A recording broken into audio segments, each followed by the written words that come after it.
Hey guys, I wanted to share with you a few things that have happened ever since I started being critical of Nithyananda. The first thing that's happened is I had videos taken down. Now if you watch the original videos, I've since put up videos that were a little bit different that will hopefully stay up and don't get taken down by YouTube. But the videos I had before were not too different. They were just videos that were critical, that were exposing the two main frauds that the Nithyananda cult uses. You know, the third eye seen through the blindfold trick that I go into explaining, as well as the dual manifestation trick. So those are the two videos that got taken down initially, but have since gone back up. And the fact that someone would go out of their way to, first of all, not respond to the video themselves, instead of making a response video, instead of allowing those videos that are critical of them to stay up, the fact that they go out of their way to make sure those videos are taken down gives you a very, very big clue about the kind of people these are. Now, if I was in their position, if someone was being critical of me, I would have no problem with someone using my videos and being critical of me and, putting forward arguments of why I'm wrong, because I know that I'm standing in my truth. And if you stand in truth, you don't have anything to be scared of. You don't have to be scared that someone puts a critical video of you up, because you can probably just criticize them back, or people will be able to see that the other person is full of shit. Because if you're in your truth, if you know you're right and you know the other person is wrong, there's really little they can do to you in terms of them, if they're lying about you to begin with, they're just going to be lying more and digging themselves into a bigger hole. So the fact that they went out of their way to take my videos down just shows you that these people have no integrity at all. They're like little cowards, little kids that would rather run away or shut somebody down instead of standing there, taking the criticism, making a response. I'll be happy to see a response. And the first video, the actual dual manifestation video that was that they claimed that I copied, which I guess I kind of did copy it.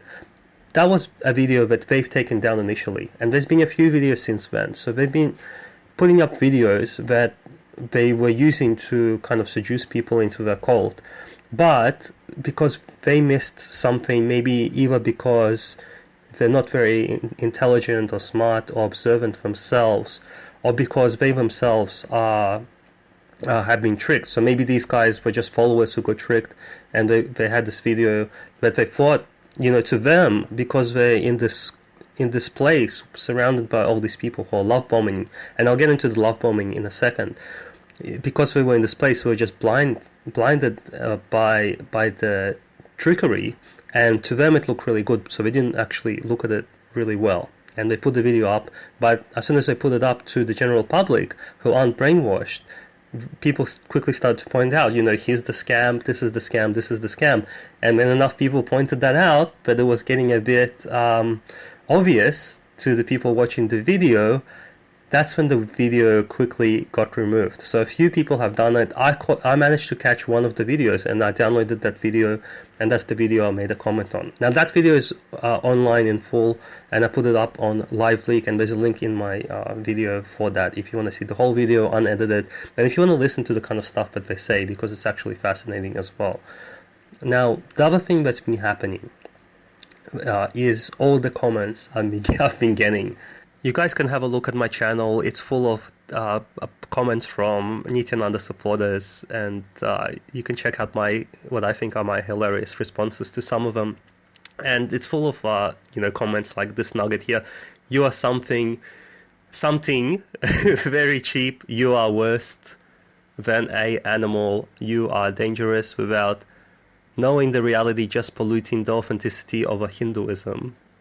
Please, a request, go and do me other job. People wouldn't believe such kind of nonsense. It seems to be very funny." So yeah, stuff like that is all over my YouTube videos, which is great. I find them quite funny. Now my theory is that it could well be just one person doing this, because they all kind of sound the same. It could be just one person with an account, but it's also very likely, in India it'd be very cheap to hire people to go out and, or just to have, the supporters there to go out and just bomb anyone who's critical of Nithyananda in this way. And I find it hilarious. Anybody with a kind of stable mind, a stable grip on reality, with some self-esteem, a normal, regular human being, when they read these comments, they will find them comical, if nothing else. But the problem is, somebody that's been inside the cult, somebody that's been around that group, who's getting, love bombed every day, who's got a bunch of two-faced people surrounding them, and they could have been in this cult for, months, years, even if you're there for days, you can be, by being surrounded with these people, which is a technique they use, they're praising everything that you do. They're tricking you. They're using, tricks not only to trick you into showing you how other people have powers, but I believe what they're doing when you go to that place is they're actually setting up things to make it look like you're manifesting some of these powers. Maybe they put a crystal somewhere where you're not looking, or when you're doing the blindfold reading, they'll just write out whatever you're saying, or whatever you imagine in your mind. You're not actually seeing through the blindfold, you're just imagining whatever, and they'll quickly draw it and show it to you. So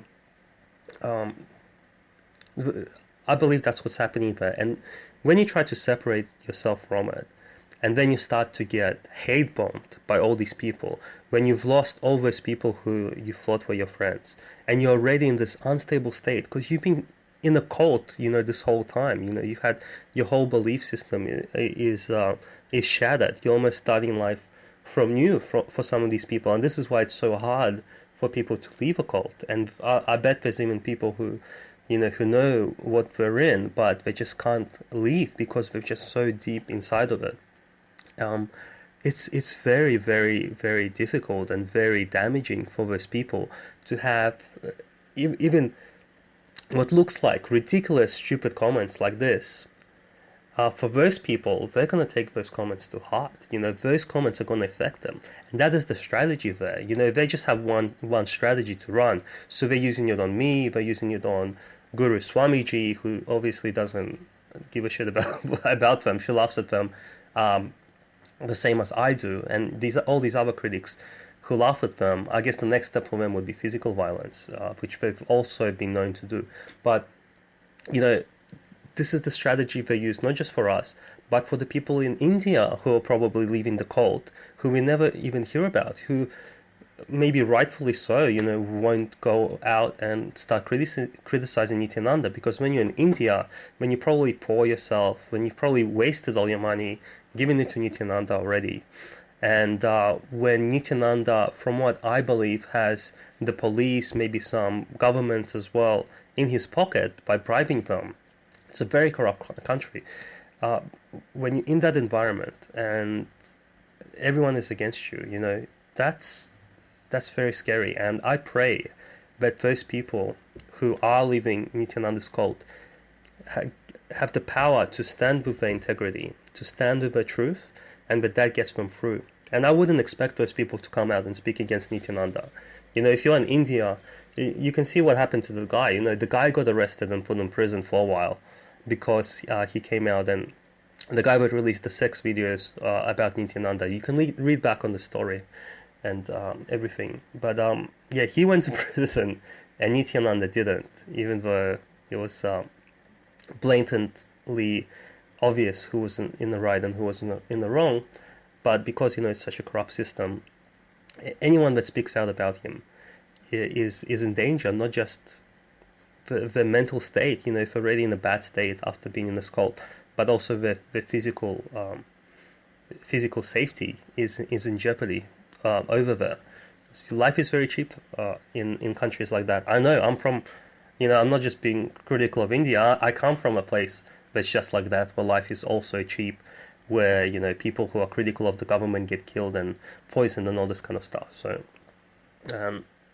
So I really, really hope those people get through it, get the help they can get. For me, it's very easy to be critical, living in a decent country now, But yeah, I really feel bad for those people, and people who are trying, thinking about supporting Nithyananda and listening to his stuff, please go out there and do all the research that you can about him. Look at all the critique of him before you make your mind up, and you'll quickly learn that these people have no integrity. These are not only not gods or spiritual people, and thank God that they're not gods. Thank God Nithyananda isn't what he says he is, but because these people are below just the bottom of the barrel. They're some of the worst people you can be around, and some of the worst people you can learn from.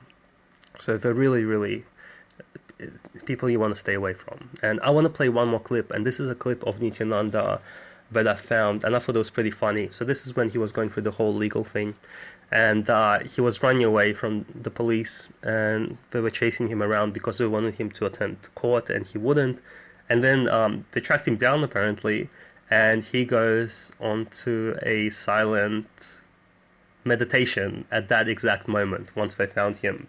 And look, again, this is just another piece of evidence to show this isn't the act of somebody who's spiritual. The whole thing about spirituality is you're supposed to have the strength to stand in your truth and not say no to anything. When Buddha sat under the Bodhi tree, he didn't say no to any kind of thought. Can you imagine Buddha, shutting down when when people were being critical of him? Can you imagine Jesus doing that? All these people, they stood up for what they believed, even when it meant them dying and being murdered in some cases. So that is what spirituality is about. It's about having the strength to face up to other people, to criticism. It isn't about running away like a little child, which is what Nithyananda is doing. What he's doing in this clip is the equivalent of a little child putting 2 fingers in his ears and running away screaming, I'm not listening, nothing's happening. And I thought it was hilarious to see this, and there's plenty of different videos of him doing all kinds of crazy stuff out there. The more I learn about him, the more I just think, God damn, how can these people get so popular and have so much money? It's just insane. But that's the sad fact of life, that a lot of the time horrible people, the scum rises to the top, as they say, and this is certainly the case with him. So again, I wish all the best for anybody leaving this cult. All the best, guys. Do your own research, look at both sides. That's all I gotta say to you, and all the best. I want to keep making videos about him and making them quite comical, because the whole thing about him is comical, so you can't take this stuff too seriously. You can't take some guy with a cardboard cut out of himself that all his followers are worshipping as someone too serious. So all the best, guys. Thank you.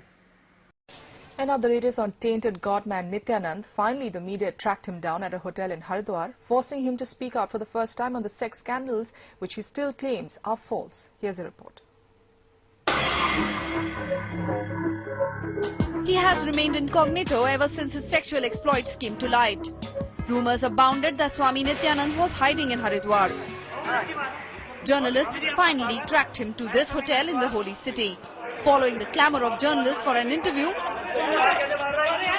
the Swami finally spoke out, only to announce a vow of silence. I'll go into the silence meditation from now to heal all the people, and I do not wish harm to anybody. Whoever did whatever may be, I feel only peace, blessings, bliss on everybody. Nithyananda has since moved out of the hotel. He can perhaps feign silence to the media, but he will certainly have to have a reply ready when he appears before a court in Shri Perumbudur on April 2nd. The court has summoned him on a PIL which accuses him of bringing disrepute to sannyasis.